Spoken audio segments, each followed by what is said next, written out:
السلام علیکم ورحمۃ اللہ وبرکاتہ۔ وعلیکم السلام ورحمۃ اللہ وبرکاتہ۔ الحمد للہ نحمده ونصلی ونسلم علی رسولہ الکریم، اما بعد فاعوذ باللہ من الشیطان الرجیم، بسم اللہ الرحمن الرحیم۔ سبحان اللہ۔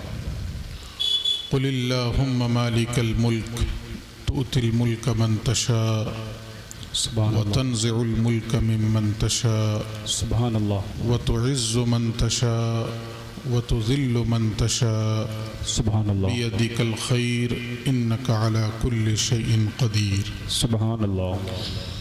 آمنت باللہ ورسولہ، صدق اللہ مولانا العظیم وصدق رسولہ النبی الامین الکریم، ونحن علی ذلک لمن الشاہدین والشاکرین، والحمد للہ رب العالمین۔ بے پناہ خلوص محبت، عقیدت و احترام اور حضوری قلب کے ساتھ بارگاہ رسالت مآب صلی اللہ علیہ وآلہ وسلم میں نذرانہ درود و سلام پیش کرنے کی ہم اور آپ سعادتیں حاصل کریں۔ اللہم صلی علی سیدنا و شفیعنا و مولانا محمد وعلی آل محمد بعدد کل حسنہ وجمالہ وبارک وسلم۔ مولاي صل وسلم دائما ابدا على حبیبک خیر الخلق کلہم۔ دیکھیں درود شریف حضور نبی کریم رؤوف و رحیم علیہ الصلاۃ والتسلیم کی بارگاہ میں ہمارے تعارف کا ذریعہ ہے۔ بے شک سبحان اللہ۔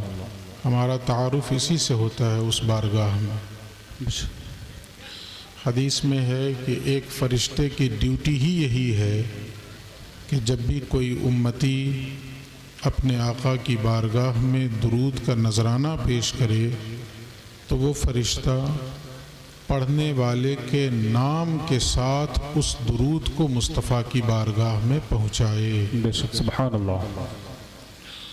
تو جو ہمارا انٹروڈکشن ہوتا ہے، ہمارا جو تعارف ہوتا ہے رسول کریم کی بارگاہ میں، اس کا ذریعہ ہی یہ درود شریف ہے۔ ورنہ اور ہمارے نامہ اعمال میں ہے کیا جس بنیاد پہ ہم اپنا تعارف کرا لیں رسول کی بارگاہ میں؟ اور ہماری تو اتنے بساط بھی نہیں، حیثیت بھی نہیں کہ ہم اپنا تعارف کرا سکیں، کچھ ہے تو ہے ہی نہیں اپنے پاس میں۔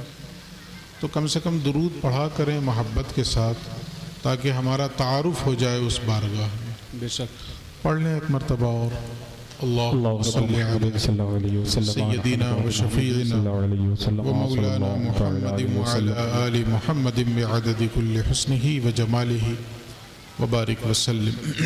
الصلاة والسلام علیک یا رسول اللہ وعلی آلک و اصحابک یا حبیب اللہ۔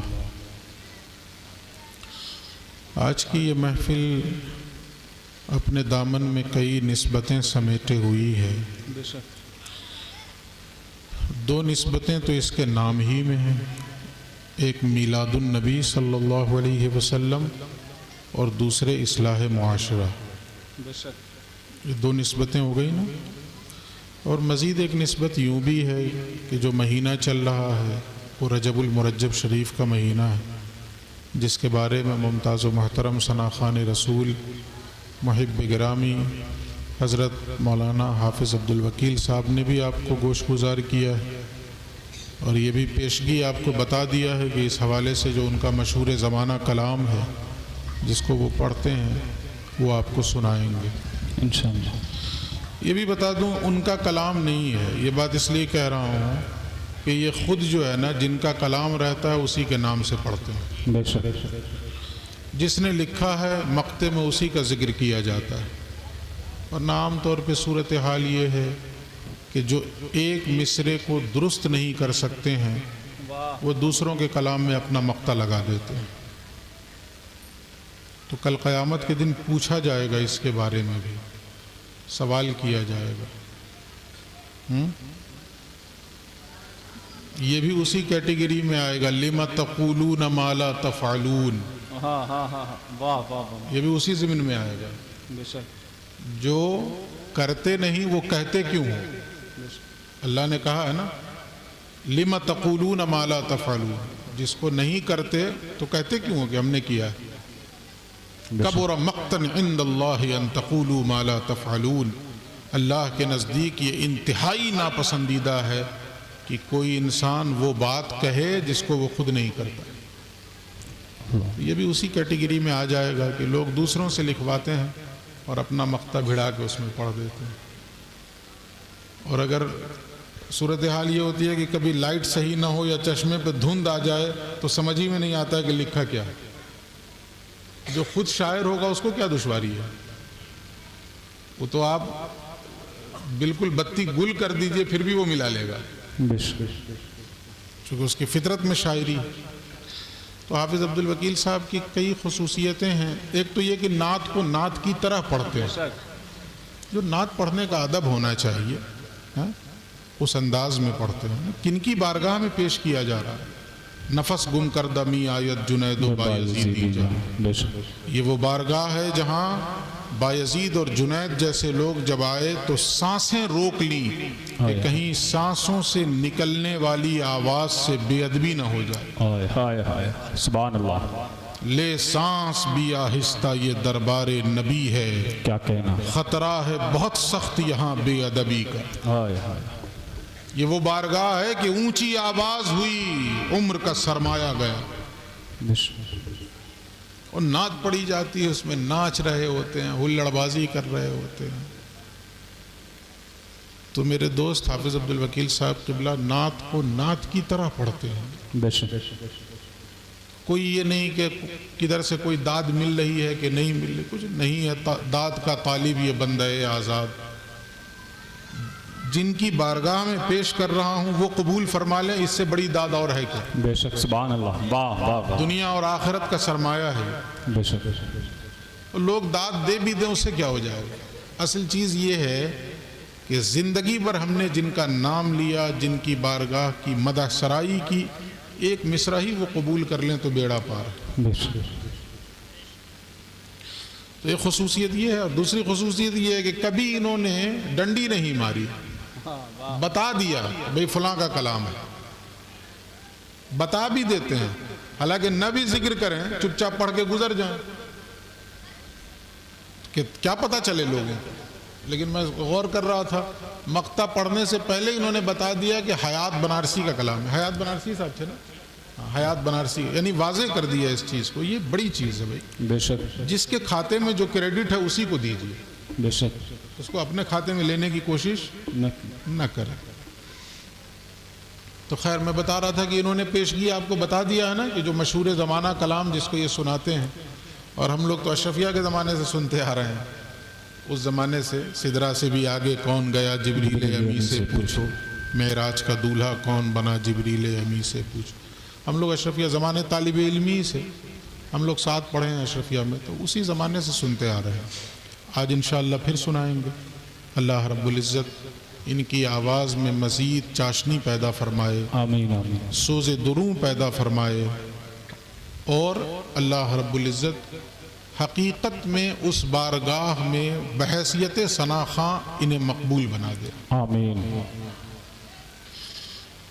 یہ بھی بتا دوں کہ بھئی آج بڑی شخصیتیں انشاءاللہ العزیز اس اسٹیج کو رونق بخشیں گی، جن میں ایک بڑا اہم نام ہے داعی کبیر عطائے حضور مفتی اعظم ہند علیہ الرحمت والرضوان، حضرت علامہ مولانا شاکر علی نوری صاحب قبلہ دامت برکاتہم القدسیہ، امیر سنی دعوت اسلامی. انشاءاللہ وہ تشریف لا رہے ہوں گے یا لا چکے ہوں گے، غالباً تھوڑی سی ان کی فلائٹ دیر ہی سے تھی، ممکن ہے وہ آ چکے ہوں گے. تو انشاءاللہ ان کو بھی سننا ہے. اور ان کی معیت میں ایک اور بڑی شخصیت حضرت مولانا صادق رضوی صاحب آئے ہوئے ہیں، انہیں بھی آپ کو سننا ہے. چند لمحے مجھے بھی برداشت کر لیجئے. میں تو آپ کے محلے میں آ ہی جاتا ہوں، چھوٹی محفل ہوتی ہے اس میں بھی آ جاتا ہوں، بڑے جلسے ہوتے ہیں اس میں بھی آ جاتا ہوں. تو تیسری نسبت جو ہے اس مجلس کو وہ ہے معراج النبی صلی اللہ علیہ وسلم. چونکہ اگلی شب، یہ جو شب گزر رہی ہے ابھی، اس کے بعد جو آنے والی شب ہے وہی شب معراج ہے. کل کا دن گزار کے جو رات آئے گی وہی شب معراج ہے. تو اسی حوالے سے میں کچھ باتیں آپ سے عرض کروں گا اور کوشش کروں گا کہ جو اس میں اصلاح معاشرہ والی نسبت ہے وہ بھی اس میں شامل ہو جائے. کوئی واقعات نہیں سناؤں گا میں معراج کے، کوشش یہ کروں گا کہ اس میں سے جو اصلاح کا پہلو ہے وہ نکال کے آپ کے سامنے رکھ سکوں. درود شریف ایک مرتبہ پھر پڑھ لیں. اللہم صلی وسلم وبارک علی سیدنا و مولانا محمد وعلی آل سیدنا و مولانا محمد بعدد کل حسنہ و جمالہ وبارک وسلم. صلی اللہ تعالی علیہ وسلم. سب سے پہلی بات تو یہ سمجھیں، پہلے ترجمہ سن لیجئے اس آیت کا جس کو میں نے خطبے میں تلاوت کی ہے. اللہ کہتا قل اللہم مالک الملک. اے حبیب آپ کہیں، کیا کہیں؟ اللہم مالک الملک، اے پروردگار جس کے قبضے میں ساری بادشاہی ہے، جو ساری کائنات کا بادشاہ ہے، مالک الملک ہے. توتی الملک من تشاء، تو جسے چاہتا ہے حکومت عطا کر دیتا ہے، بادشاہی دے دیتا ہے. وتنزع الملک ممن تشاء، اور جس سے چاہتا ہے بادشاہی چھین لیتا ہے. یہ اس کی شان ہے. پل بھر میں جسے چاہے بادشاہ بنا دے اور جسے چاہے بادشاہی چھین لے. اور پھر کہا وتعز من تشاء، اور تو جسے چاہتا ہے عزت عطا فرماتا ہے. وتذل من تشاء، اور تو جسے چاہتا ہے ذلت دیتا ہے، ذلیل کر دیتا ہے. بیدک الخیر، اے میرے پروردگار تیرے دست قدرت میں خیر ہی خیر ہے، سبحان اللہ، بھلائی ہی بھلائی ہے. اب ذرا جوڑیے اس کو. پہلے کیا کہا گیا؟ جسے چاہتا ہے بادشاہی دیتا ہے، جس سے چاہتا ہے بادشاہی چھین لیتا ہے، جسے چاہتا ہے عزت دیتا ہے اور جسے چاہتا ہے ذلیل کرتا ہے. یہ ایک ٹکڑا ہوا نا. اور اس کے بعد دوسرا ٹکڑا ہے بیدک الخیر، تیرے ہاتھوں میں، تیرے دست قدرت میں خیر ہی ہے، بھلائی ہی ہے. میرے ہاتھ میں جو چیز رہے گی وہی تو نکلے گی نا. آپ کے ہاتھ میں جو چیز رہے گی، مٹھی بند کیے ہوئے ہیں آپ، اور ہاتھ میں جو چیز آپ نے رکھی ہے جب کھولیں گے تو وہی تو نکلے گی. ہاں؟ جو بھی چیز ہو ہاتھ میں، آپ کی جیب میں جو بھی ہو، جب نکالیں گے تو وہی نکلے گا نا. کوئی جادوگر تو ہے نہیں کچھ اور نکال دیں گے، جو ہے وہی نکلے. اللہ کی یہ شان ہے، ہم اس پر ایمان رکھتے ہیں. کس پر؟ بیدک الخیر، میرے پروردگار تیرے دست قدرت میں خیر ہی خیر ہے، بھلائی ہی بھلائی ہے. تو جب اللہ کے ہاتھ میں بھلائی ہے تو نکلے گی کیا؟ بولیے، بھلائی. لیکن پیچھے اللہ نے کیا کہا؟ جسے چاہتا ہے بادشاہی دیتا ہے اور جس سے چاہتا ہے چھین لیتا ہے، جسے چاہتا ہے عزت دیتا ہے اور جسے چاہتا ہے ذلت دیتا ہے، ذلیل کر دیتا ہے. اور یہاں کہہ رہا ہے کہ اس کے دست قدرت میں خیر ہی خیر ہے، بھلائی ہی بھلائی ہے. تو جسے ذلت ملی اس کے لیے کیا بھلائی ہے؟ جس کو عزت ملی تو سمجھ میں آیا کہ اس کے لیے بھلائی ہے، لیکن جسے ذلیل کر دیا گیا اس کے لیے کیا بھلائی؟ جسے بادشاہت ملی سمجھ میں آیا کہ اس کے لیے خیر ہوا، بھلائی ہوئی، لیکن جس سے بادشاہت چھین لی گئی اس کے لیے کیا بھلائی؟ یہی فرق ہے ایمان کا. بے شک. دوسری آیت سنی، اللہ کہتا عسیٰ ان تکرہوا شیئا وہو خیر لکم وعسیٰ ان تحبوا شیئا وہو شر لکم. عین ممکن ہے کہ تم کسی چیز کو ناپسند کرو جبکہ اسی میں تمہارے لیے خیر ہے، واہ واہ، اور عین ممکن ہے کہ تم کسی چیز کو پسند کرو جبکہ اسی میں تمہارے لیے شر ہے. واللہ یعلم وانتم لا تعلمون، اللہ جانتا ہے تم نہیں جانتے. بے شک. کیا اللہ جانتا ہے تم نہیں جانتے؟ میرے لیے کیا خیر ہے یہ مجھ سے بہتر اللہ جانتا ہے. بے شک. کیا ہم جانتے ہیں؟ آپ کے لیے کیا بھلائی ہے یہ آپ زیادہ بہتر جانتے ہیں کہ اللہ جانتا ہے؟ اللہ جانتا ہے. تو پھر کیا ہونا چاہیے؟ سپردم بتوما یہ خیشرا کہ دانی حساب کمو بیشرا، جس کو قرآن نے کہا فوض امری اللہ واللہ بصیر بالعباد، میں نے اپنی زندگی کے سارے معاملات کو اللہ کے سپرد کر دیا. بے شک. سبحان اللہ. سپردم بتوما یہ خیشرا، میں نے اپنی زندگی کے سارے معاملات کو پروردگار تیرے سپرد کیا. کیوں؟ کہ دانی حساب کم و بیشرا، اس لیے کہ کمی اور بیشی کا حساب تو جانتا ہے میں نہیں جانتا. میرے لیے کیا بہتر ہے تو جانتا ہے میں نہیں جانتا. تو اب دونوں ٹکڑا سمجھیے. پہلے ٹکڑے میں کہا جسے چاہتا ہے بادشاہت دیتا ہے، جسے چاہتا ہے بادشاہت چھین لیتا ہے، جسے چاہتا ہے عزت دیتا ہے، جسے چاہتا ہے ذلیل کرتا ہے. اور اس کے بعد کہا بیدک الخیر، پروردگار تیرے ہاتھ میں خیر ہی خیر ہے. اب جوڑ کے اس بات پر ایمان رکھیں کہ اللہ رب العزت کبھی بادشاہی عطا کرے تو سمجھیں اسی میں ہمارے لیے بھلائی ہے. بے شک. سبحان اللہ. اور اللہ کبھی بادشاہی کے تخت سے اتار دے اور ہاتھ میں پیالہ دے کر بھیک منگوائیں تو بھی پریشان نہ ہو کہ یہ کیا ہو گیا، سمجھیں کہ آخرت کے اعتبار سے اسی میں ہمارے لیے بھلائی. بے شک. سبحان اللہ.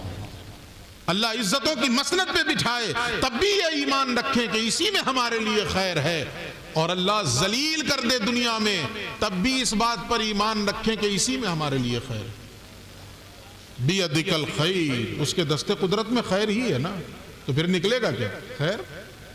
جب اس کے ہاتھوں میں خیر ہے تو خیر ہی نکلے گا. ہاں ہو سکتا ہے کہ آپ کو دکھنے میں وہ شر لگ رہا ہو،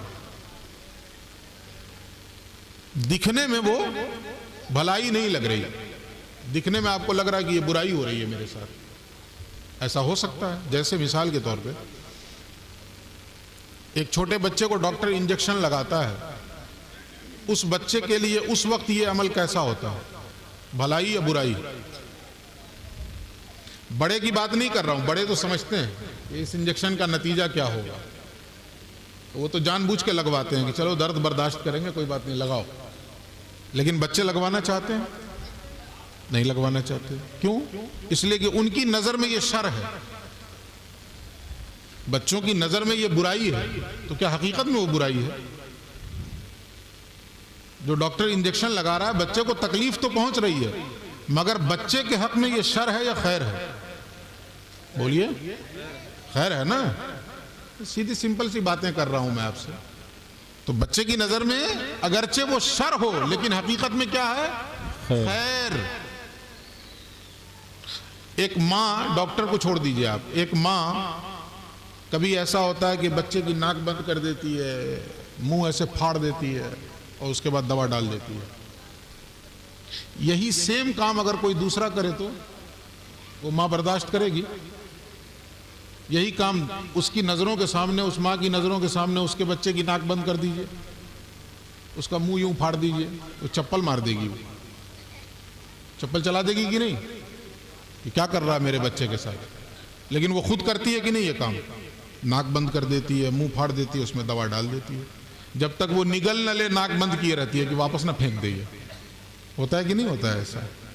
تو یہ عمل بظاہر اس بچے کی نظر میں شر تو ہے لیکن حقیقت کے اعتبار سے کیا ہے؟ خیر ہے. حدیث میں آتا ہے کہ اللہ رب العزت اپنے بندوں سے 70 ماؤں سے زیادہ پیار فرماتا ہے. سبحان اللہ.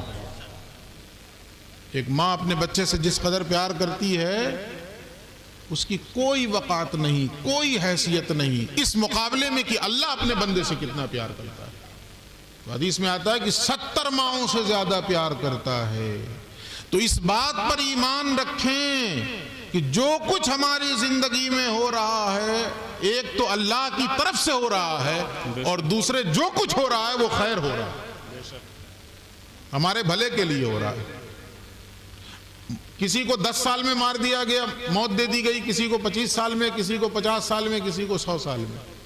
کبھی یہ نہ سمجھیں کہ 25 سال والے کے ساتھ یہ کیا ہو گیا، کبھی یہ نہ سمجھیں. کہ 25 سال والے کے ساتھ یہ کیا؟ وہ جو علماء بیٹھے ہیں، حضرت موسیٰ اور خضر کا واقعہ ہے نا قرآن میں، 15ویں پارے کے اخیر میں شروع ہوا ہے، 16ویں پارے میں بھی جاتا ہے حضرت موسیٰ اور خضر کا۔ جو خضر کے ساتھ حضرت موسیٰ چلے، کہا مجھے اپنے ساتھ لے چلو، حضرت خضر نے کہا تم برداشت نہیں کر پاؤ گے، صبر نہیں کر پاؤ گے، حضرت موسیٰ نے کہا نہیں کر لوں گا۔ تو حضرت خضر نے کہا دیکھو چل تو رہے ہو میرے ساتھ، لیکن جو کام کروں چپ چاپ سننا، دیکھنا، ٹوکنا نہیں۔ تو پورا واقعہ نہیں سنانا، اس میں ایک کام کیا کیا تھا، بلکہ تینوں سن لیجئے۔ ایک کام کیا کیا، جس کشتی میں بیٹھ کے جانے لگے حضرت موسیٰ اور خضر، حضرت موسیٰ نے خضر نے اسی کشتی کی لکڑی توڑ دی، جس میں بیٹھے تھے اسی کی لکڑی توڑ دی۔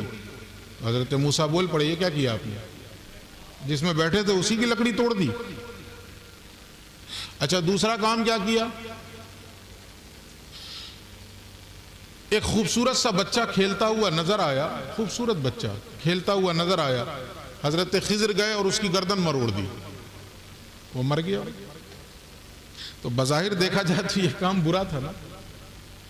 حضرت موسیٰ پھر ٹوک پڑے، یہ کیا کیا آپ نے؟ اتنے خوبصورت اور حسین و جمیل بچے کو آپ نے مار ڈالا۔ تو حضرت خضر نے کہا میں نے کہا تھا نا کہ صبر نہیں کر پاؤ گے، ٹوکا ٹوکی تم نے کر دی۔ تو حضرت موسیٰ نے کہا اچھا ایک بار اور وقت موقع دو، اب اگر ٹوک دوں گا تو پھر الگ کر دینا مجھے۔ پھر آگے بڑھے، ایک گاؤں میں پہنچے، گاؤں والوں سے کہا کچھ بھوک لگی ہے ہمیں کھانا دو، سب نے انکار کر دیا کچھ نہیں دیں گے، اتنے بدبخت۔ نکل کے جانے لگے تو دیکھا اس گاؤں کے کنارے ایک دیوار ہے جو بالکل جھکی ہوئی ہے، قریب ہے کہ گر جائے گی۔ تو حضرت خضر نے گارا وارا بنا کر کے اس دیوار کو سیدھا کر دیا۔ تو حضرت موسیٰ سے پھر نہیں رہا گیا، پھر بول پڑے کہ جس گاؤں والوں نے آپ کو کھانا کھلانے سے انکار کیا اسی گاؤں کی دیوار صحیح کر دی، کہیں اور کرتے تو مزدوری ملتی، ان بدبختوں کی دیوار کیوں صحیح؟ تو یہ تینوں کام دیکھیے تو بظاہر دیکھا جائے تو غلط تھا نا، لیکن حقیقت دیکھیے۔ حضرت خضر نے راز سے پردہ اٹھایا کہ جس کشتی میں نے سوراخ کیا، جس کا تختہ نکال دیا تھا، وہ کشتی دو غریبوں کی تھی، دو غریب بھائیوں کی، اور جس پار ہم جا رہے تھے اس پار جو بادشاہ ہے وہ ظالم ہے، وہ جتنی اچھی کشتیاں دیکھتا ہے سب کو قبضہ کر لیتا ہے، سب کو ہڑپ لیتا ہے۔ تو میں نے اس کشتی کو عیبدار اس لیے بنا دیا تاکہ وہ ظالم بادشاہ اس کشتی کو قبضہ نہ کرے، عیب دیکھ کر چھوڑ دے اور اس کا کام چلتا رہے۔ تو اب یہ بتائیے تختہ نکالنا یہ ان لوگوں کے حق میں جن کی کشتی تھی، خیر ہوا کہ شر ہوا؟ خیر ہوا نا۔ اچھا دوسرا کام کیا کیا، خوبصورت بچے کی گردن مروڑ دی۔ اس پر حضرت موسیٰ نے کہا کیوں مار دیا آپ نے اس حسین و جمیل بچے کو؟ تو کیا ہے قرآن کی آیت، ہاں اس میں فَكَانَ أَبْوَاهُ مُؤْمِنِينَ ہے نا، فَخَشِينَا أَن يُرْهِقَهُمَا طُغْيَانًا وَكُفْرًا، ہے نا۔ حضرت خضر کہتے ہیں کہ یہ بچہ تو بڑا خوبصورت ہے لیکن اس کے ماں باپ مومن ہیں، اور اللہ رب العزت نے جو علم عطا کیا ہے میں اس علم کی روشنی میں دیکھ رہا ہوں کہ یہ مردود کافر ہے، اور یہ اپنے مومن ماں باپ کو اپنی محبت میں گرفتار کر کے ایمان سے ان کو بھی ہاتھ چھوڑا دے گا۔ تو میں نے چاہا کہ وہ تو مومن رہیں، اس لیے اس کی گردن مروڑ دی۔ تو اب بتائیے کہ جس کا شہزادہ دنیا سے گیا، جن ماں باپ کا، ان کے حق میں یہ خیر ہوا کہ شر ہوا؟ خیر ہوا نا۔ اسی طریقے سے جو دیوار آپ نے صحیح کی تھی وہ کیا تھی؟ تو حضرت خضر کہتے ہیں کہ دراصل اس دیوار کے نیچے دو یتیم بھائیوں کا خزانہ تھا۔ جب اس کے باپ کا آخر وقت آیا تھا تو اس نے وہاں خزانہ دفن کر دیا تھا اور اللہ سے دعا کی تھی کہ جب میرے بچے بڑے ہوں تو یہ خزانہ انہیں مل جائے۔ تو حضرت خضر نے کہا کہ آپ تو جانتے ہی ہیں کہ گاؤں والے کتنے کمینے ہیں، اگر یہ دیوار گر جاتی وہ خزانہ ظاہر ہو جاتا، جو یتیم بچوں کا خزانہ ہے، گاؤں والے اتنے بدبخت ہیں کہ ان بچوں کو ایک پھوٹی کوڑی نہ دیتے، سب پہ قبضہ کر لیتے۔ تو میں نے چاہا کہ اس دیوار کو سیدھی کر دوں تاکہ یہ درست ہو جائے اور اس وقت تک رہے جب تک یہ بچے بڑے نہ ہو جائیں۔ جب بچے بڑے ہو جائیں گے تو دیوار گرا کے اپنا خزانہ نکال لیں گے۔ تو کیا سمجھ میں آیا کہ بظاہر کوئی کام دکھنے میں اگرچہ شر محسوس ہو مگر حقیقت میں وہی کام خیر ہوا کرتا ہے۔ تو ہماری زندگیوں میں جو کچھ ہو رہا ہے اس بات پر ایمان رکھیں کہ وہ اللہ کی طرف سے ہو رہا ہے اور ہمارے بھلے کے لیے ہو رہا ہے۔ بے شک سبحان اللہ۔ مومن کبھی خسارے میں نہیں ہوتا، مومن کبھی، ہاں لیکن یہ سمجھیے یہ مومنوں کے لیے ہے، ہاں مومن کے لیے ہے، یہ اس کے حق میں جو ہو رہا ہے بہتر ہو رہا ہے، کافر کے لیے نہیں، جی نہیں۔ کافر کے لیے تو جو خیر بھی ہے وہ بھی شر ہے، جو اس کو پیسہ مل رہا ہے تو کیا اس کے لیے بھلائی ہے؟ نہ، اس کے لیے بھلائی نہیں ہے۔ وہ قرآن کی آیت ہے نا فَنَظَرُهُمْ فِي طُغْيَانِهِمْ يَعْمَهُونَ، ہم انہیں ڈھیل دے دیتے ہیں کہ وہ اپنی سرکشی میں اور بھٹکتے رہیں۔ مومن کے لیے یہ چیزیں ہیں کہ اس کی زندگی میں جو ہو وہ اللہ کی طرف سے اور خیر ہے، بھلائی ہے اس کے لیے۔ مومن کی زندگی میں کبھی اللہ کی طرف سے شر ہوتا ہی نہیں، خیر ہی خیر، خیر ہی خیر، خیر ہی خیر۔ ہاں دکھنے میں نہیں لگتا، وہ ایک الگ بات ہے۔ جیسے ایک مثال یہ سمجھیے آپ، ہم دعا مانگتے ہیں نا تو ہم کیا سوچتے ہیں؟ خیر یہ ہے کہ دعا قبول ہو جائے، خیر یہ ہے کہ دعا قبول ہو جائے۔ قبول ہو جائے۔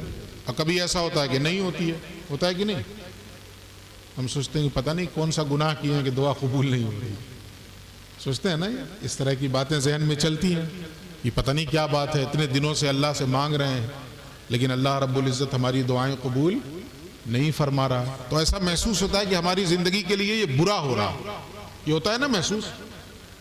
لیکن سنیے، حدیث میں ہے کل قیامت کے دن ایک شخص کا فیصلہ ہوگا نامہ اعمال کی بنیاد پر کہ اس کے گناہ زیادہ ہو گئے اور نیکیاں کم پڑ گئیں، لہذا یہ جنت کا مستحق، معاف کریں جہنم کا مستحق ٹھہرا، اسے جہنم میں ڈالا جائے۔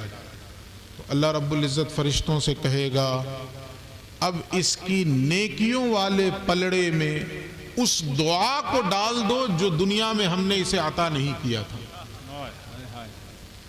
جو دنیا میں اس نے ہم سے مانگا تھا، دعا مانگی تھی اور ہم نے دنیا میں نہیں دیا اسے، اس دعا کو اس کی نیکیوں والے پلڑے میں ڈال دو۔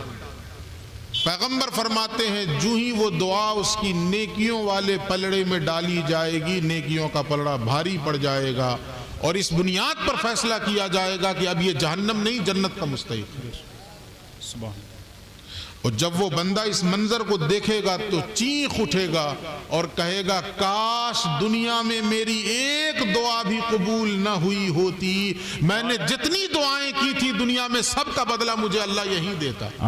سبحان اللہ۔ سمجھ میں آیا خیر اور شر کا فلسفہ؟ آ گئی کہ نہیں سمجھ میں بات؟ اب تو ایمان نہیں نہ ڈھل ملائے گا یہ کیا ہو رہا ہے میری زندگی میں، کیا گڑبڑ ہو رہا ہے۔ ہم لوگ عام طور پہ تھوڑی بات پہ پریشان ہو جاتے ہیں، کیا گڑبڑ ہو رہا ہے۔ تو مومن کبھی خسارے میں ہوتا ہی نہیں۔ وہ جو ایک کہاوت ہے نا، چت بھی میری اور پٹ بھی میری۔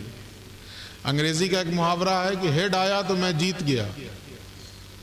ٹاس ہوتا ہے نا، ٹاس، اس میں کیا آتا ہے، ہیڈ یا ٹیل۔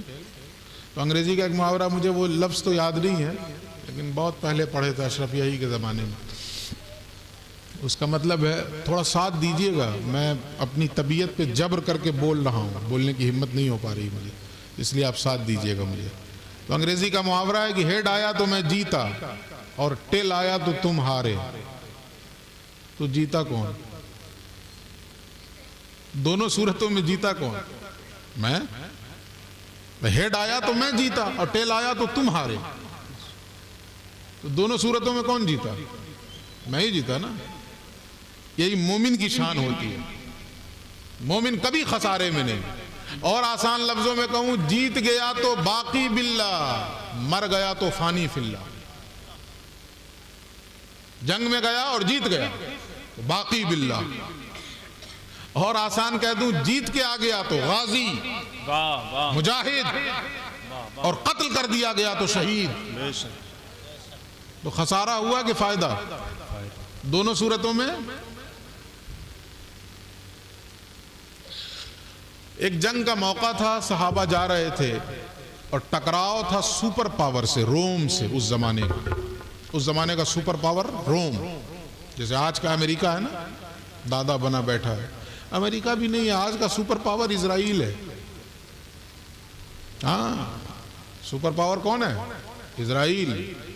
علامہ اقبال نے بہت پہلے کہا تھا، فرنگ کی رگے جاں پنجے یہود میں ہے۔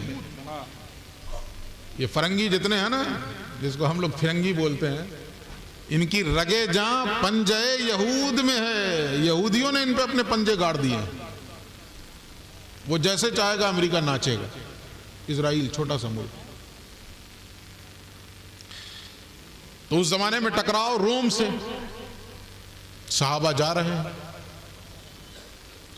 نہ ساز و سامان ہے نہ ہتھیار ہے جنگ کرنے کے لیے، اور اوپر سے کھجور کی فصل پک چکی تھی۔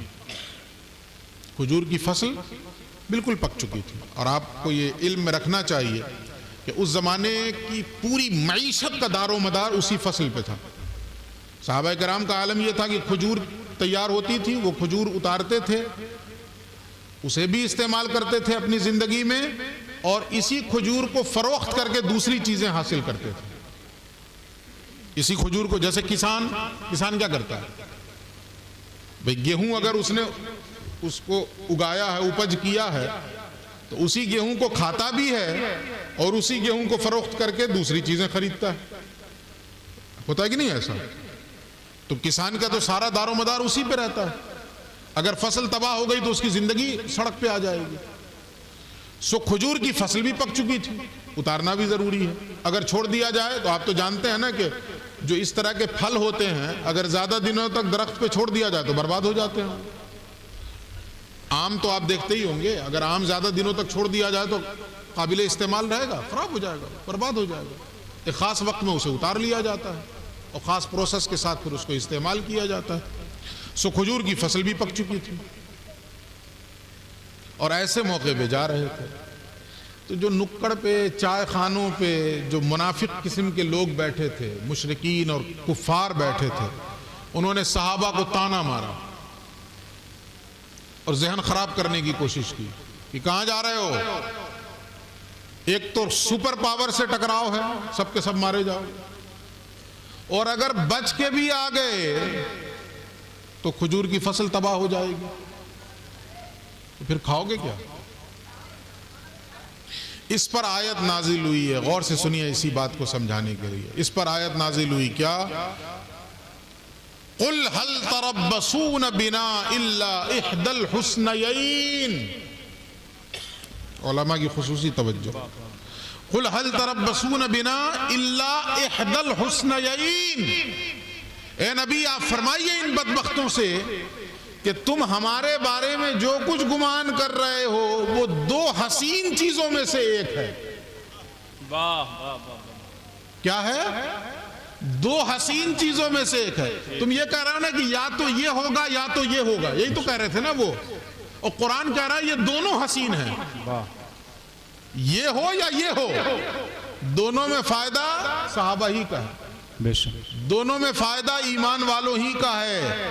اگر وہ جیت کر آ گئے تو غازی کہلائیں گے، اور اگر قتل کر دیے گئے تو شہید کہلائیں۔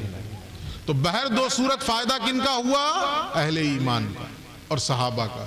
تو اتنی ساری مثالوں کے بعد اب تو یہ بات واضح ہو گئی نا، بالکل دو دو چار کی طرح، کہ ہماری زندگی میں جو کچھ ہو رہا ہے وہی ہمارے لیے بھلا ہے۔ بے شک ایمان ہونا چاہیے کہ نہیں اس بات پہ؟ اچھا، ابھی تو کہہ رہے ہیں کہ نہیں بالکل ایمان ہونا چاہیے۔ ابھی گھر جاتے کسی کا انتقال ہو جائے تو ترنت شکوے کی زبان کھولیں گے، یا اللہ ابھی تو اس کو وقت جانے کا وقت بھی نہیں تھا۔ اور عورتیں تو اللہ کی پناہ، وہ تو کفریہ اور شرکیہ جملے بول بیٹھتی ہیں، اگر وہ شعوری طور پر بولیں تو کفر ہے، اگر شعوری طور پر بولیں تو وہ کفر ہے۔ عورتیں کفریہ جملے بولتی ہیں، اللہ کو اور کوئی گھر نہیں ملا تھا، ملک الموت راستہ بھول گیا تھا، انا للہ و انا الیہ۔ یہ ہوتا ہے کہ نہیں ہوتا؟ ایمان کہاں ہے ہمارا؟ اس لیے اس بات پر ایمان رکھیے کہ جو ہو رہا ہے ہمارے بھلے کے لیے ہو رہا ہے۔ ہمارے خیر کے لیے ہو رہا، ہماری بہتری کے لیے ہو رہا. سمجھ گئے نا اس چیز کو؟ اب آئیے اس پر، معراج ہوئی کیوں؟ ایک چیز، اور اسی وقت کیوں ہوئی؟ دو چیزیں، دو سوال ذہن میں رکھیے گا. پہلا سوال کیا؟ معراج ہوئی کیوں؟ اور دوسرا سوال اس پارٹیکولر وقت میں کیوں ہوئی؟ بعد میں بھی ہو سکتی تھی، اسی وقت میں کیوں ہوئی؟ بھئی جیسے ایک تو یہ کہ جلسہ کیوں کیا جا رہا ہے، اس کا بھی کوئی جواب ہوگا کہ نہیں کمیٹی کے پاس. اور 17 تاریخ کو کیوں کیا جا رہا ہے، اس کا بھی کوئی ریزن ہوگا نا، کوئی سبب ہوگا نا، کوئی جواب تو ہوگا. بھلے سامنے والا مطمئن ہو یا نہ ہو، لیکن آپ تو جواب دے دیجئے گا نا کہ بھئی 17 ہی کو ہم لوگوں کو پرمیشن ملی تھی، 17 ہی کو مولانا لوگ خالی تھے وغیرہ وغیرہ. تو دو سوال ذہن میں رکھیے، معراج ہوئی کیوں ایک سوال، اور دوسرا سوال یہ کہ اسی وقت کیوں ہوئی. تو پہلا سوال ہوئی کیوں؟ دیکھیے معراج ہے ایک معجزہ. بے شک. پہلے پیغمبر آئے ہیں 1,24,000، اللہ رب العزت نے سب کو معجزہ دیا، اور جو معجزے دیے گئے ان پیغمبروں کو، وہ معجزے ایسے ہوتے تھے جو اس زمانے کے چیلنج کا مقابلہ کر سکے، اس زمانے کے چیلنج کا مقابلہ کر سکے. ہاں اس زمانے، جیسے کہ مثال کے طور پہ جو مجھے یاد آئے گا 2-4 میں آپ کو بتا دیتا ہوں. جیسے حضرت موسیٰ کو معجزہ دیا گیا تھا نا، کیا معجزہ دیا گیا؟ عصا، جو آپ کی لاٹھی تھی وہ معجزے کے طور پہ تھی. وہ لاٹھی معجزے کے طور پہ تھی. جب ضرورت پڑی اللہ نے کہا مارو، حضرت موسیٰ مارتے، پھر سامنے والا تہس نہس ہو جاتا. تو یہ جو لاٹھی معجزہ دی گئی، یہ اس زمانے کے چیلنج کا مقابلہ کیسے کر رہی تھی؟ دیکھیے حضرت موسیٰ کے زمانے میں جادوگری کا دورہ تھا، گھر گھر جادوگر. جیسے آج کل نعرہ چل رہا ہے ہر ہر، سمجھ گئے؟ ہر ہر گھر گھر، ہم تو نام بھی نہیں لینا چاہتے، نعرہ چل رہا ہے. ایسے اس زمانے میں گھر گھر جادوگر تھے، گھر گھر جادوگر. چنانچہ حضرت موسیٰ کا مقابلہ بھی ہو گیا جادوگروں سے. فرعون بلوا لیا اس نے جادوگروں، بھیڑ لگ گئی میدان میں، یہاں سے وہاں تک، تا حد نظر جادوگر ہی جادوگر.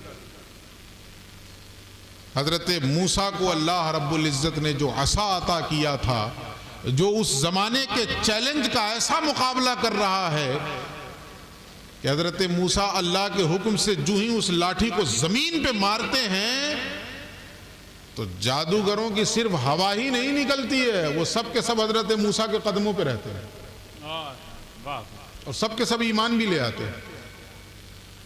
تو اس زمانے کے چیلنج کا مقابلہ ہوا نا. اسی طریقے سے حضرت داؤد علیہ السلام کا زمانہ، جو یاد آ رہا وہ بتا رہا ہوں. ان کے زمانے میں لوہے کو پگھلا کر مختلف شکل میں بنایا جاتا تھا. جیسے یہ لوہا پگھلا کے ہی تو بنایا گیا ہے نا.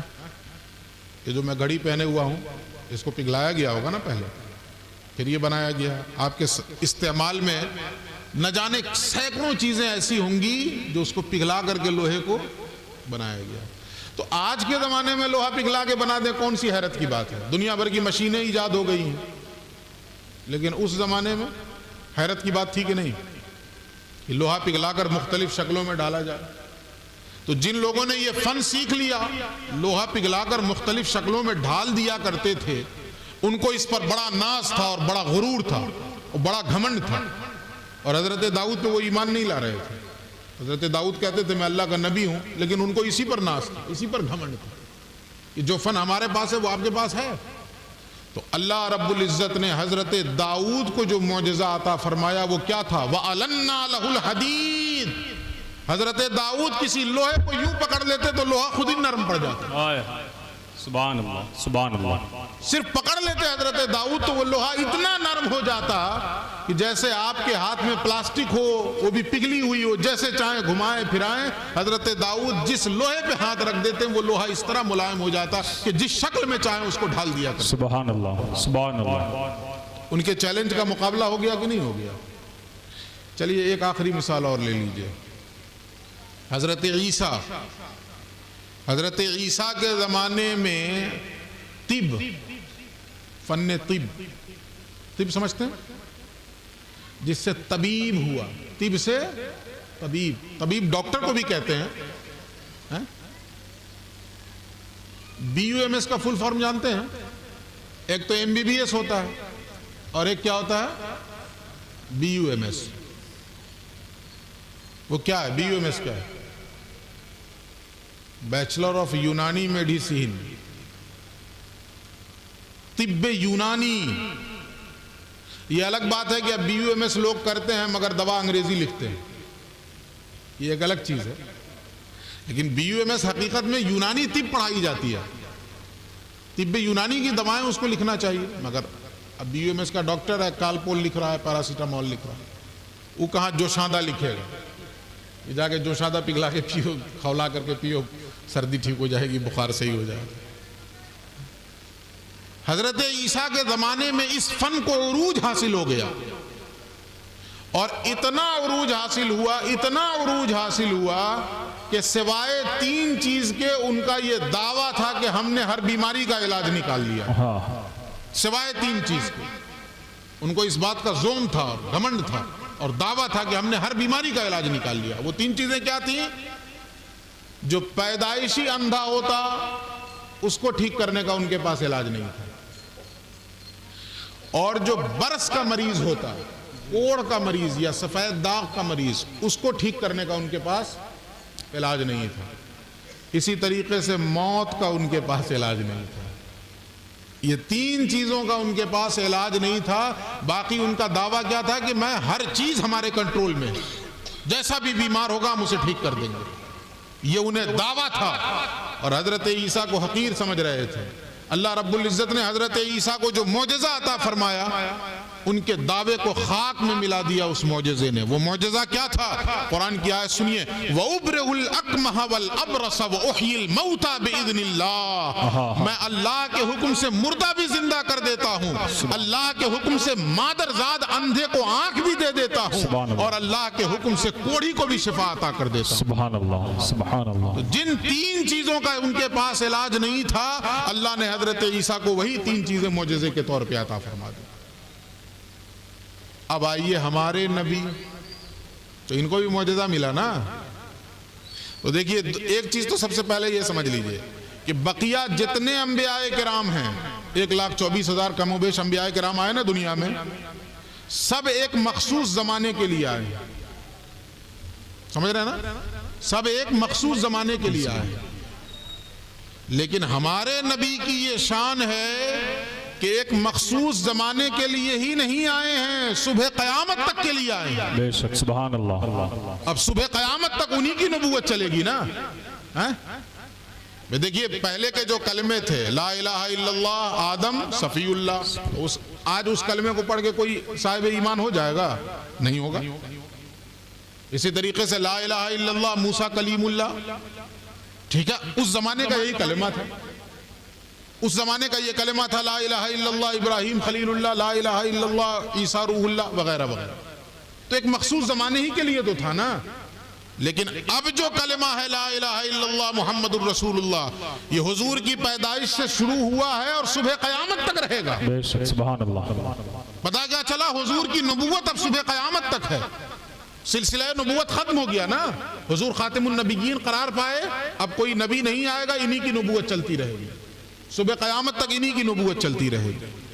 تو اب جو معجزہ اللہ رب العزت دے گا وہ صرف اسی زمانے کے لیے نہیں دے گا، بلکہ ایسا معجزہ دے گا جو اس زمانے کے لیے بھی ہو اور صبح قیامت تک کے لیے۔ ایسا معجزہ دیا جائے گا نا، تب تو چیلنج کا مقابلہ ہوگا، ورنہ اس زمانے کے لیے معجزہ دے دیا جاتا اور آج کے چیلنج کا مقابلہ نہ کر پاتا تو معاذ اللہ کسی کو کچھ الزام لگانے کا موقع مل جاتا نا، نبی کی شان میں کوئی تنقیص کا پہلو نکالنے کا موقع مل جاتا نا، لیکن اللہ رب العزت نے جڑ کاٹ دی، ایسے معجزے عطا فرمائے جو اس زمانے کا بھی مقابلہ کر رہے ہیں اور صبح قیامت تک آنے والے چیلنجز کا مقابلہ کر رہے ہیں۔ جیسے ایک معجزہ دیا قرآن، اس زمانے میں کیا چیلنج تھا؟ عربیوں کو کس چیز پہ ناز تھا؟ جو اہل عرب تھے ان کو اپنی بولی پہ ناز تھا، اپنی زبان پہ. اتنا غرور، اتنا گھمنڈ کہ اپنے علاوہ سب کو گونگا کہتے تھے. عرب و عجم جو کہا جاتا ہے، تو عجم کے معنی کیا ہوا؟ عجمی کے معنی کیا ہوا؟ گونگا. ان کو اتنا غرور تھا اس بات پر کہ ہم صاحب زبان ہیں، ہم ہی صاحب زبان ہیں. جیسے ہم لوگ، معاف کیجئے گا، برا نہیں مانیے گا، میں ٹھہرا بہاری، تو ہم بہاریوں کو یو پی والے کبھی نہیں سمجھتے تھے کہ سب بہاری ہے، سو کیا بولنے آتا. ہم لوگ اشرفیہ میں پڑھتے تھے نا، تو خیر ہمارے بارے میں تو کوئی جلدی کوئی تمیز نہیں کر پاتا تھا. لیکن بات بھی صحیح ہے، ہم بہاریوں کب گھوڑا دوڑا دیں کوئی پتہ نہیں چلے. یہ بات بھی اپنی جگہ فیکٹ ہے، گھوڑا دوڑا دیتے تھے. ہمارے استاذ محترم حضرت علامہ مسعود برکاتی صاحب قبلہ، اللہ ان کا سایہ ہمارے سروں پر سلامت رکھے، وہ اکثر ہم لوگوں کو گھنٹی میں چڑھایا کرتے تھے. کہتے تھے یار تمہارے مظفر پور گیا تھا تو وہاں چائے گڑم ملتی تھی، پان بیری ملتا تھا. تو ایک رہتا ہے کہ نہیں رہتا ہے کہ بہاریوں کو بولنے نہیں آتی، ان کی زبان درست نہیں ہوتا ہے نا. اچھا یہ یو پی والے یہاں ہم لوگوں پہ تو دھونس جما لیتے ہیں. یہ بہاری یا یو پی والے دونوں جب ممبئی جاتے ہیں تو دونوں بھائی بھائی ہو جاتے ہیں، شیو سینا والے دونوں کو دوڑاتے ہیں. اچھا ہے، یہ دونوں کو دوڑاتے ہیں. یہ کہاں سے آ گیا ماحول خراب کرنے کے لیے. تو ایسے ہی عربیوں کا معاملہ یہ تھا کہ انہیں اپنی زبان پر اتنا غرور کہ اپنے سوا پوری دنیا کو وہ گونگا کہتے تھے. ان کے پاس زبان ہی نہیں ہے، گونگے ہیں یہ لوگ. اللہ رب العزت نے ایسا معجزہ عطا فرمایا ہے قرآن حکیم کا کہ ان کی زبانیں گونگی ہو گئی. جنہیں اپنی زبان پہ غرور تھا ان کی زبانیں گونگی ہو گئی. اور اللہ کیسے چیلنج کرتا ہے، ان کنتم فی ریب مما نزلنا علی عبدنا فاتوا بسورۃ من مثلہ وادعوا شہداءکم من دون اللہ ان کنتم صادقین. جو کچھ ہم نے اپنے بندے محمد پہ اس قرآن کی شکل میں نازل کیا ہے، اگر تمہیں اس میں ذرہ برابر شک ہے تو اس کے جیسی ایک سورت لے آؤ، لے آؤ ایک سورت اس کے جیسی. اور ایسا چیلنج اللہ نے دیا، وَادْعُوا شُهَدَاءَكُم مِّن دُونِ اللَّهِ، اور اللہ کے علاوہ جتنے مددگار ہیں سب کو بلا لو اور سب مل کے کوشش کرو اس کے جیسی ایک سورت لے آؤ. اور ایک سورت تو علی سبیل التنزل کہا گیا، پہلے زیادہ کہا گیا تھا. کیا بعشر سور مثلی ہے نا، ایک جگہ 10 سورتیں، پھر 10 آیتیں، پھر ایک سورت. ایک سورت 3 آیت کی بھی ہوتی ہے نا، اِنَّا أَعْطَيْنَاكَ الْكَوْثَرَ ایک آیت، فَصَلِّ لِرَبِّكَ وَانْحَرْ دوسری آیت، إِنَّ شَانِئَكَ هُوَ الْأَبْتَرُ تیسری آیت. یہ 3 آیتوں کی ایک سورت ہے اور اللہ چیلنج کر رہا ہے، ایسا معجزہ اپنے حبیب کو عطا فرماتا ہے کہ 3 آیت بھی لا کے دکھا دو تو مان جائے. لیکن خدا گواہ اور خدائی گواہ 1450 سال کا عرصہ گزر گیا، آج تک کسی میں یہ جرت نہ ہو سکی کہ قرآن کا مثل لا سکے. اور جو بدلنے چلا اللہ نے اسی کو بدل دیا. جاؤ سسرے. اب وہ سسرا جو ہے نا دھوبی کا گدھا ہو گیا، نہ گھر کا ہے نہ گھاٹ کا ہے. اب وہ کہتا ہم تو کچھ اور سوچ کے ادھر آئے تھے، ہم کو وہ ملا نہیں. اب ایک کتے اب کا ملے گا تم، سمجھ گئے نا آپ.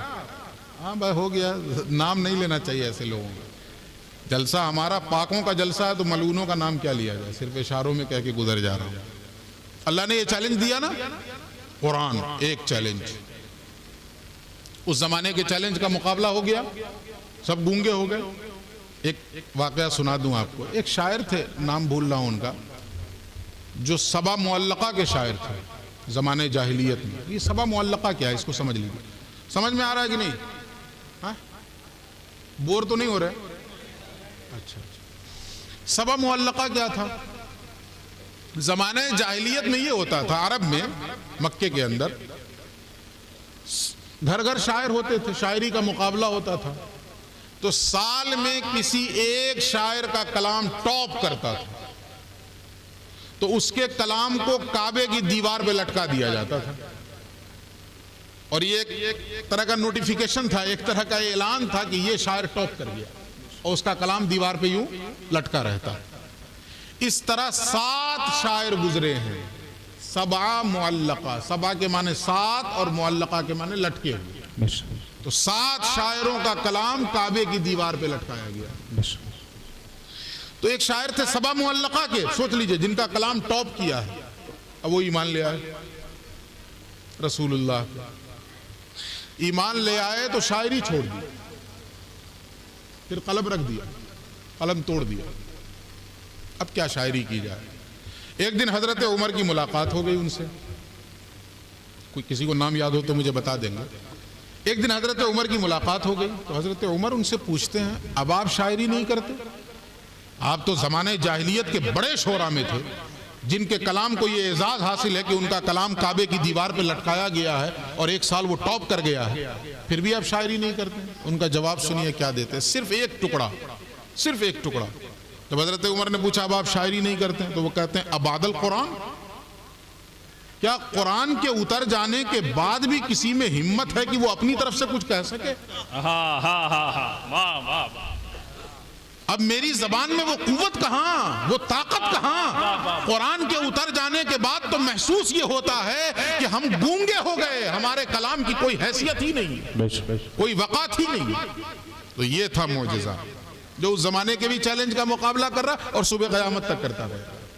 لیکن ایک معجزہ دیکھیے کیسا اللہ نے دیا ہے. یہ سائنس کا زمانہ ہے نا، جو 500 سال پہلے آدمی مرا ہے اس کو اٹھا کے ابھی رکھ دیجئے تو ابھی دیکھے کہ مر جائے گا. پھر سے اس کو اٹھا دیجئے جو 500 سال پہلے آدمی انتقال کیا ہے اور اس کو میں کہہ دوں کہ ابھی میں یہاں مغل سرائے میں تقریر کر رہا ہوں، کل حیدرآباد تلنگانہ جاؤں گا، ہزاروں کلومیٹر کے فاصلے پہ وہاں تقریر کروں گا، پرسوں کرناٹک جاؤں گا، پھر اگلے دن پٹنہ آؤں گا، تو ایسے ہی مر جائے گا. وہ کہے گا کہ میں کسی اور دنیا میں آ گیا. پہلے تو 5 کلومیٹر جانے کے لیے 1 دن لگتا تھا، یہ 1000 کلومیٹر جا رہا ہے مولوی اور وہاں جا کے تقریر کر لے رہا ہے. تو مر جائے گا کہ نہیں آدمی؟ دنیا کس رفتار کے ساتھ بدل رہی ہے، اور ابھی رفتار اور بڑھے گی. ابھی یہ نہ سوچئے، ابھی جو آپ ہوائی جہاز کا سفر دیکھ رہے ہیں پہلے سے تو رفتار بڑھ گئی. پہلے کیا ہوتا تھا، ڈوریشن پٹنہ ٹو ممبئی زیادہ ہوتا تھا، اب کم ہو گیا. پہلے 3 سوا 3 گھنٹے لگتے تھے، اب 2 گھنٹے میں پہنچ جا رہے ہیں. اب اور کم ہو گیا، کبھی کوئی فلائٹ تو 2.5 گھنٹے میں پہنچا دیتی ہے، 1 گھنٹے 40 منٹ میں پہنچا دیتی ہے. رفتار بڑھ رہی ہے نا. ابھی دنیا کی رفتار اور بڑھے گی اور بڑھے گی اور بڑھے گی. لیکن ہمیشہ یہ یاد رکھیے، یہ دنیا جس رفتار پر بھی پہنچ جائے اس رفتار کی گرد کو نہیں پہنچ سکتی ہے جو رفتار معراج میں اللہ نے اپنے حبیب کو عطا کی تھی. نعرے تکبیر، نعرے رسالت، جشن عید میلاد النبی، نعرے تکبیر، نعرے رسالت. ہزاروں جبرائیل الجھے ہوئے ہیں گرد منزل میں، نہ جانے کس قدر اونچا ہے کاشانہ محمد کا، نہ جانے کس قدر اونچا ہے کاشانہ محمد کا صلی اللہ علیہ وسلم. تو یہ معراج جو ایسا معجزہ ہے جو دنیا کی سائنسی ترقی کو ہمیشہ آئینہ دکھاتا رہے. لو دیکھو، لاؤ اس کے مقابل میں، لاؤ ایسی رفتار لا سکتی ہے دنیا. جتنی تیزی سے دنیا ترقی کر جائے اور جتنی رفتار اپنے اندر پیدا کر لے، محمد عربی کے سفر معراج کی رفتار کی دھول کو بھی نہیں پہنچ سکتی. بے شک، سبحان اللہ. اس کی گرد کو بھی نہیں پہنچ سکتی. تو معراج معجزہ. میرا پہلا سوال کیا تھا، معراج کیوں ہوئی؟ سمجھ گئے نا آپ کہ ہر معراج ایک معجزہ ہے، اور معجزہ زمانے کے چیلنج کا مقابلہ کرنے کے لیے اللہ اپنے نبیوں کو دیتا ہے، اور پیغمبر صبح قیامت تک کے لیے نبی ہیں. تو ایسا معجزہ عطا کیا گیا ہے جو صبح قیامت تک کے چیلنج کا مقابلہ کر سکے. سمجھ گئے؟ اچھا، اسی وقت کیوں دی گئی؟ یہ دوسرا سوال تھا نا، اسی وقت کیوں دی گئی؟ یہ سوال تھا نا دوسرا، ذہن میں ہے کہ بھول گئے؟ ہے نا ذہن میں؟ ہوا کیا تھا؟ دیکھیے، رسول اللہ کی جو پہلی زوجہ تھی حضرت خدیجۃ الکبریٰ، جو مقام مرد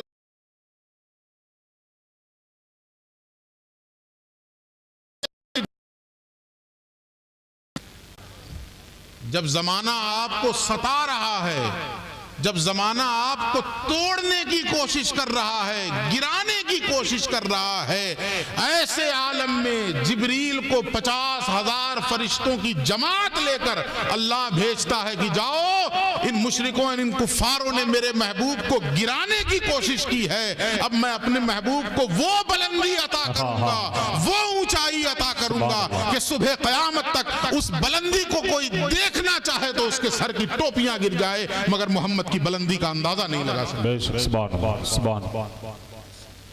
تو اس وقت میں جو معراج عطا کی گئی تھی وہ اس مقصد سے عطا کی۔ بے شک، سبحان اللہ۔ خلاصے کے طور پہ ایک پیغام دے دوں اور اپنی بات ختم کر دوں، کبھی بھی زمانہ گرائے تو حوصلہ اپنا ٹوٹنے نہ دیں، رب محمد پہ یقین رکھیں صلی اللہ علیہ وسلم۔ وہ محمد کا رب آج بھی ہے نا، کہ اب نہ رہا وہ معاذ اللہ، وہ رب آج بھی ہے نا، رب محمد صلی اللہ علیہ وسلم و جل جلالہ پہ یقین رکھیں، ایمان رکھیں۔ سارا زمانہ مل کر بھی محمد کے غلاموں کو صلی اللہ علیہ وسلم گرانا چاہے اور رب پل بھر میں چاہے عزتوں کی بلندی دینا، تو سارے زمانے کی کوششیں خاک میں مل جائیں گی، اللہ رب العزت پھر سے اپنے محبوب کے غلاموں کو عزتوں کی مسند عطا کر دے گا۔ بس ایک ہی شرط ہے، وہ کیا ہے؟ وَأَنْتُمُ الْأَعْلَوْنَ إِن كُنْتُم مُؤْمِنِينَ، تم ہی سربلند رہو گے، تم ہی عزتوں کی تاج کے حقدار رہو گے، شرط یہ ہے کہ اپنا ایمان درست کرو، اپنا ایمان درست کرو۔ دیکھیے ایمان الگ چیز ہے، عقیدہ الگ چیز ہے۔ ابھی عقیدہ ہے ہمارا کہ اللہ موجود ہے، ایمان کہاں ہے؟ عقیدہ ہے کہ اللہ موجود ہے، جس دن یہ ایمان میں بدل جائے تو پھر کیا ہوگا؟ والا حضرت کا ایک شعر ہے کہ چھپ کے لوگوں سے کیے جس کے گناہ وہ خبردار ہے کیا ہونا ہے۔ ہاں ہاں ہاں، واہ واہ واہ واہ۔ چھپ چھپ کے گناہ کر رہے ہیں لوگوں سے، اور ایک طرف عقیدہ بھی ہے کہ اللہ موجود ہے، ایک طرف عقیدہ بھی ہے ان اللہ کان علیکم رقیبا، اللہ تمہیں دیکھ رہا ہے۔ آئیے حضرت، سبحان اللہ۔ السلام علیکم۔ ایک طرف یہ بھی ہے نا کہ اللہ تمہیں دیکھ رہا ہے، تو یہ عقیدہ ہے۔ جس دن ایمان میں بدل جائے، یہ عقیدہ ایمان میں بدل جائے گا، ایمانی کیفیت دل و دماغ میں سما جائے گی، اس دن جس طرح ہم لوگوں کی نظروں کے سامنے گناہ کرنے سے بچتے ہیں، ٹھیک اسی طرح سے سمندر کی گہرائیوں میں اتر کر کے بھی گناہ کرنے سے بچیں گے کہ کوئی دیکھے نہ دیکھے، رب تو دیکھ رہا ہے نا۔ بے شک، سبحان اللہ۔ ایمان درست کریں، اللہ رب العزت معراج نبوی کا صدقہ عطا فرمائے گا اور ہمیں بھی بلندی عطا فرمائے گا، ہمیں بھی عزتیں عطا فرمائے گا۔ گفتگو کے دوران جو کچھ اچھی باتیں ہوئیں وہ اللہ کی طرف سے ہوئیں، اس میں میرا کوئی کمال نہیں، جو کمیاں کوتاہیاں ہوئیں وہ میری طرف سے ہوئیں، میں ان کی ذمہ داری قبول کرتے ہوئے ان علماء، مشائخ، دعات، مبلغین، ائمہ سب کو گواہ بنا کر اور جملہ حاضرین کو گواہ بنا کر اعلانیہ توبہ کرتا ہوں، استغفر اللہ ربی من کل ذنب واتوب الیہ، وآخر دعوانا ان الحمد للہ رب العالمین۔ کام وہ لے لیجئے تم کو جو راضی کرے، ٹھیک ہو نام رضا تم پہ کروڑوں درود۔ السلام علیکم ورحمۃ اللہ وبرکاتہ۔